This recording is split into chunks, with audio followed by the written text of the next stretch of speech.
Rukyatul Hilal 1 Ramadan sedang berlangsung di Observarium lantai 18 Menara Iqra Universitas Muhammadiyah atau Unismu Makassar pada Selasa 17 Februari 2026 sore.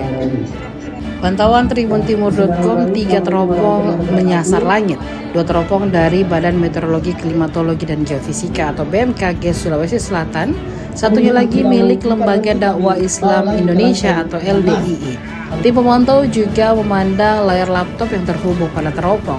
Sementara itu, langit kota Makassar terpantau cerah berawan. Awan cukup tebal menyelimuti langit Makassar jelang terbenamnya matahari.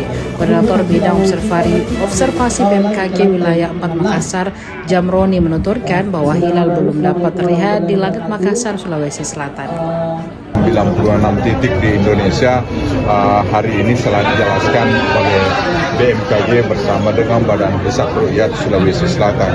Untuk BMKG mendapatkan data bahwa tanggal 17 hari ini ya pada saat terbenam matahari di jam 18.23 posisi bulan, tinggi bulan berada di posisi -1. Dan untuk imkanur ru'yat ya yang disepakati oleh negara-negara Mabins ya termasuk tinggi bulan ya harus berada di atas 3,0 derajat hari ini tidak terpenuhi.